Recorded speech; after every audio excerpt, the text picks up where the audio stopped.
Hi everyone, my name's Keely. I'm a physio at Concussion Central, and today we're going to briefly chat about concussions, how to manage them, and going through the AFL 21-day return to play guidelines. So, a concussion is a mild traumatic brain injury from an acceleration force. So, it doesn't have to be a hit from your head, it can be a quick force of movement from the neck or the body. And we're not going to see it on a scan because it's a functional disturbance of the cells or the neurons within your brain, as opposed to a brain bleed that would show up on a CT or an MRI. When you first get the concussion, the inner layers of our brain are more dense than the outer layers, and they shake on each other like jelly.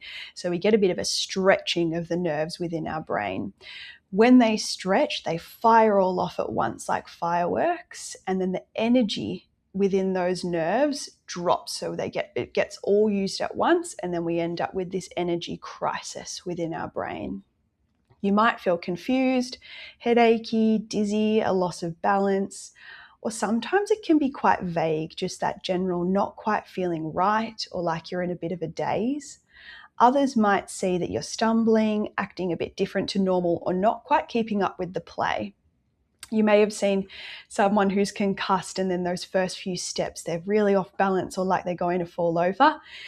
They recompose themselves and then they run. So it can happen quite quickly and they look normal sometimes afterwards. So these signs might not last very long. So it's really important when somebody does get a knock to pay attention to the moments afterwards, because it can be really quick. It's really important to flag if you notice a strange behavior in your teammate or a player, because they're not going to be the best judge at times of how they are. This graph is a really important takeaway, and it shows the energy within our brain and when we get that initial drop after we get a concussion. The first blue line is showing that 7 to 10 days is typically when symptoms go away and then people think they're all good. But it still takes 3 to 4 weeks for the ATP within our brain to build back up and return to normal level. And so then if we were to get a second concussion in that period of time, the energy drops even more. And then it's another 3 to 4 months on the second concussion for our normal brain energy levels to build back up again. So once we get a second concussion, you can sort of say that that's the season done for you. If we were to keep getting concussion laid on each other, that's then where we enter some brain damage territory. So on game day, we want to get off the field as soon as possible, report to your trainer or a physio so that then they can go through the testing. It might be the sway testing on their phone if you have done the baseline testing through sway with us, or it may just be a CRT or SCAT6. If you pass and you still don't feel quite right, don't go back on. So our motto is, when in doubt, sit them out. It's just not worth it. It's not worth going back on. Some catastrophic things could happen, or you're just going to have a much longer recovery. Obviously, if you fail your testing, you're also not going back on. It's really important that the club must report all suspected concussions through Play HQ. So not just confirmed diagnosed concussions, all suspected ones. So it really means that the coaches, trainers, physios have a really big responsibility to make sure that they're reporting all suspected concussions. The trainer or physio on game day will then give you a form, so they'll fill out what the testing was like for you to then take to your GP. Sometimes when you head to your GP the next day and you're feeling a lot better, if they don't have a good recollection of what happened on the day, it's hard for testing at times. So it's really important that you take that form so that they can have the most information of what your game day looked like. You need to book in your doctor appointment for an official diagnosis or clearance within 48 hours. So these days you cannot play without clearance. So once you are reported as a suspected concussion, you need to go and get clearance from a GP. Otherwise, you are automatically entering that 21-day protocol. So there's no excuse now that you need to book a GP appointment and go and get official testing, whether you're diagnosed or cleared. If you are diagnosed with a concussion, it's making sure that in that first 24 hours, when no alcohol, go home and rest. Try to avoid screens, drink lots and lots of water, try and minimize sugar if you can, and just sleep at a normal time. Have a good night's sleep, but we don't need to be sleeping all day for 2 days straight. Our sleep cycle can then go out of whack. So just keep sleep as per normal.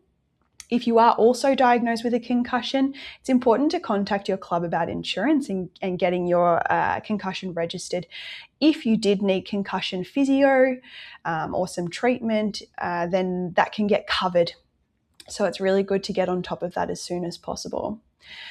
If you are vomiting after you're concussed, your headache is getting worse and worse, or you're starting to notice nerve symptoms in your arms or legs, some tingling and weakness, or if you're just generally worried, definitely go to hospital to get checked out to make sure it's not anything worse than a concussion. Then we enter your 21-day protocol. So in the first few days, we just want to rest and chill out at home. And then from there, we want to be getting moving. So to start off with some nice walks, a 20-minute walk every day can really get the blood flow going and regulate our nervous system, flush out inflammation out of our brain. And then if you're pulling up okay from that, we sort of keep progressing and adding an extra level. So then starting with some jogging into running over that first 7 days. Ideally, we want to be getting up to that 60 to 80% intensity and ensuring that our symptoms aren't getting any worse. In terms of starting stage 3, we need to be completely symptom-free before going back to training. Once you're symptom-free, there needs to be 7 days of just non-contact training. So go to training, do your warm-up, do your agility, kicking, handballing, everything that's involved in the game apart from contact. If all is well from there, we've then got a week of building up our contact. So starting with some really light incidental contact. And then if all goes well, we can return to our full contact training. Players tend to get their medical clearance ready for the first game back, but we need to be making sure that you're getting medical clearance before returning to full contact training as well. This entire protocol takes a minimum to get through each stage of 21 days.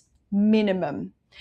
What is more important than that is that you are symptom-free for 14 days before you return to play. So if your symptoms go on for more than 7 days, so if you're at 10 days is your last symptoms, it's then going to be beyond 21 days that you can then return to play. So it may be the week after that. It is far more important for you to pay attention to being 14 days symptom-free. If you are that person where after 7 days you still have symptoms and there's still some issues going on, that's where we can come in. So research does show that the earlier you see a concussion physio or a concussion specialist, the shorter your recovery, because we can get you going, doing all of the right things as early as possible. But if you do have symptoms after 7 to 10 days, that's when it's important to book in a physio appointment and see which systems might be impacted from your concussion, whether or not there's some neck issues from the whiplash and that's causing some of your headaches. We can do some neck treatment, checking the system in your inner ears, causing potential dizziness, whether or not the heart rate's going a little bit out of whack, and so every time you're trying to run, the symptoms are coming on. Checking all of these and seeing what necessary treatment is needed for you so that then you can return to play as soon as possible. In summary, get off the field, get checked out. It's really important to know you are not recovered just because your symptoms are gone. You need to be symptom-free for 14 days before returning to play. It's a minimum of 21, and making sure you get that medical clearance before returning to full contact training, not just the match. If you need us at all, we're all across the west side of Melbourne. We're also in the city. And then down in Geelong as well. We've got our email there and website if you ever needed to get in contact with us, and we can help you out. Good luck, and we'll see you on the field.